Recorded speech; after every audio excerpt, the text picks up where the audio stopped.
Part 7. Past Memories in the Small Box. Early the next morning. I remember being with Harry and members of the Order of the Phoenix when Sirius was killed by his cousin. After all, we were all there to help him, and we were there to fight. I knew how much Sirius meant to Harry. I knew the love and care that they shared. Harry would talk to me about the bond they created after he and Hermione saved Sirius from Azkaban. I knew how much Harry wanted to live a happy life with him instead of the Dursleys in a peaceful home somewhere. Sirius grew to like and care for me as well. He wanted what was best for me and Harry. As Harry watched Sirius about to die, I was right behind him as he held on to my hand tightly for comfort. I watched Sirius get teary-eyed as he looked at me, then at Harry as he vanished, going upwards. In a flash, Remus got me out of the way of Harry as he was going to try and hold Harry back. All we could hear and see was Bellatrix smiling as she walked away while saying, "I killed Sirius Black."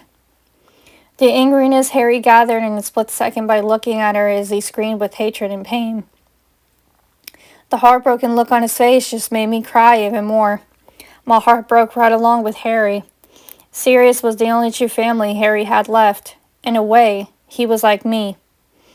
The only person I had left alive in my family line was my uncle.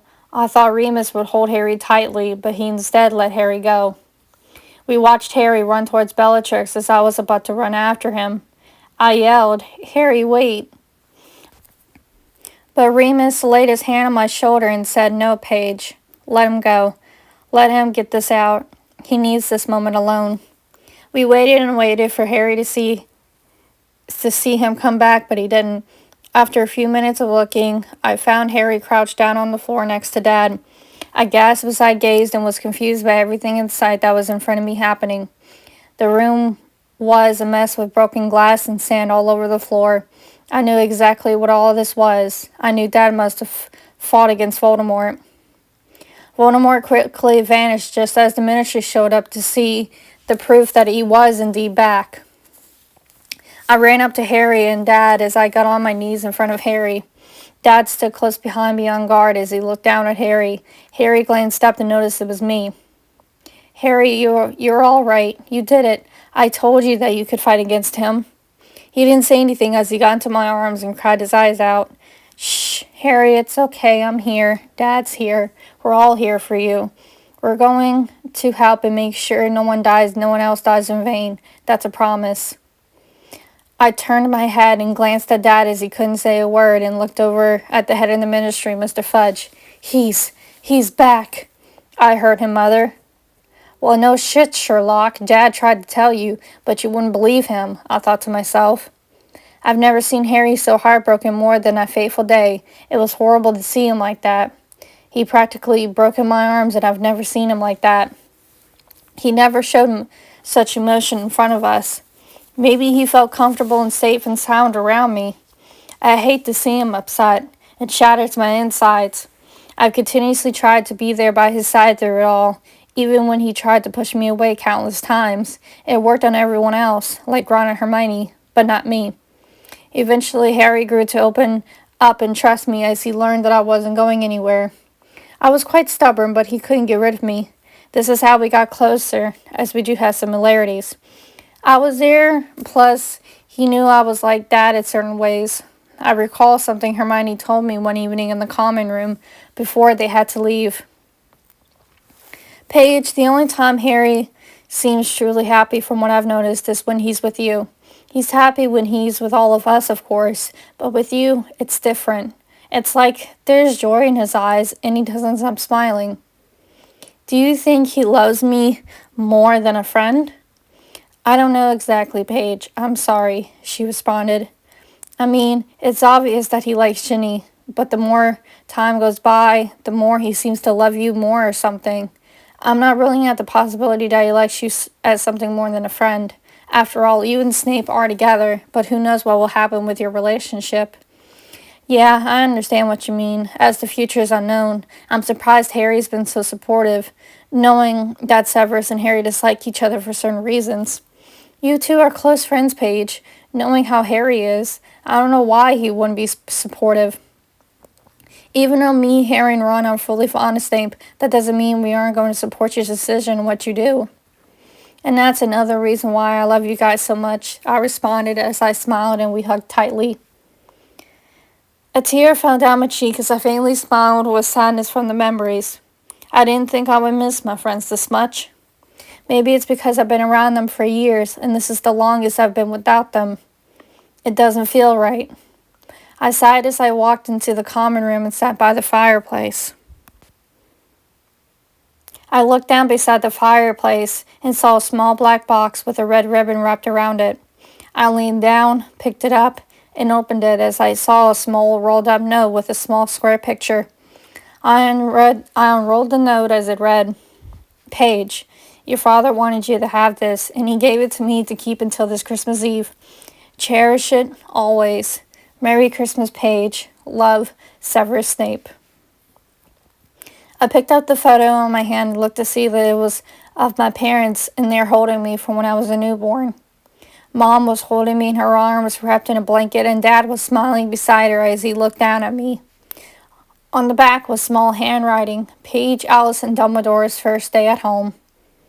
I instantly recognized the writing as it was Dad's. This was indeed from Dad, and he wanted Severus to give it to me. How sweet. A couple of tears fell down my cheek as I ran my finger along the picture where my parents were. I muttered softly, "Mommy, Daddy," as I tried not to let tears fall. I truly miss everything about my dad, but I know he's probably happy up there with Mom again. I miss his voice, his tight, soothing hugs, and the feeling of his beard around my face. I miss him saying that he loves me, and I even miss seeing him around the castle almost every day, or if not, I would see him myself. I'll never get to see him again, because the person I love and used to date was forced to kill my own flesh and blood under orders. A lot of people in all of the houses each knew how close I was to Dad and how I lost my mother when I was a baby, especially my other fellow Gryffindors. I looked out of the window as daylight showed through the clouds. I even called one Christmas morning back when I was a little girl. I remember on that particular Christmas morning I was only 5 years old. Dad let Uncle Abe visit for the morning as he wanted to see his niece. I believe the only times I've seen him was when I was that young. Anyway, I remember getting so excited to open up all the gifts from Santa, Dad, and Uncle Abe. I got my first dollhouse from Uncle Abe, which I was obsessed with for years and played with it a lot. I remember from Dad I got this beautiful purple short-sleeved dress with light lace. It was something I wanted for a long time since I once saw it in a window of a clothing store. It also came with a silver tiara and it was purple and white to match the dress. I heard Dad and Uncle Abe laugh as I happily ran into the bathroom to immediately try the dress on. I came back smiling as I twirled and asked how it looked on me.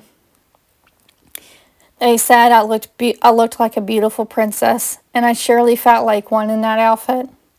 Dad set up the dollhouse as he and Uncle Abe stood back to watch me play in my brand new dress and tiara. As a child, I didn't know that Dad tried so hard for me to have a normal childhood. He didn't want me to find out the truth until I was old enough to understand. Understand everything, including about the wizard and muggle worlds, the truth that my father was headmaster of Hogwarts School of Witchcraft and Wizardry. I was a wizard, and my mom was also, according to Dad. I don't think I ever recall a time when I caught Dad using magic from his wand as a young child. He kept it well hidden from me and tried to live life as a muggle around me. I believe Dad kept me from this world because I was bad enough seeing my mother getting killed right before me. That she got killed by the dangerous Tom Riddle, aka Voldemort, as I saw it with my own two baby eyes. I yawned as I quietly went back to bed to get a couple more hours of sleep. I didn't realize that it was still only dawn, too early to be up just yet. Once I got in, I fixed the blankets to get comfortable. Still holding on to it, I placed a photo of me, Mom, and Dad on my chest as I lay there on my back. After I first learned the truth about everything, that was when I finally found out about the mysterious man in the black cloak. I found out about the man who went and killed my mother. Knowing that Dad wouldn't be home, Dad had told me about how Voldemort was always afraid of him and the story of how he met Tom Riddle as a young boy. Dad didn't know that what he got himself into as he pushed Voldemort to try Hogwarts. Sadly, Dad found out the hard way about it all years later. Even some of it didn't make sense. Now look what's become of Tom Riddle. If I had a chance, I would torture him the way he did to me. Cause him the pain he did to me and Harry. Because of Voldemort, Harry really has no family left, and I barely do too. I mean, the Dursleys, his aunt, uncle, and cousin are gone. Unfortunately, the rest of his family is dead, as Sirius was the only one left until he died too. Now all Harry has left is me, his friends, and people that love and care about him. I know Dad cared about him. Minerva cares for his safety, and I truly don't know about Severus. I may not exactly know what Harry feels for me, yet I know my love for Severus will always be in my heart. Severus was not only my first love and my first crush, but he was also my first for everything. I mean, I've come to get closer and closer to Harry, and over time, something has sparked in between us. Has love been developing between me and Harry after all this time? Being far away from my friends is difficult, but I'll make it. I didn't believe I would miss Harry this much or go into constant thinking about my life. Harry has changed my life, not just as my best friend, but in every possible way. I don't think he realizes how much he means to me. I'm starting to realize something that has taken a while to even think or admit. I believe I'm falling in love with the chosen one, my best friend, Harry Potter, and he doesn't know. Thank you so much for tuning in, and don't forget to like, comment, and subscribe to my videos and hit the bell to get notified when I post new videos. Stay tuned for more.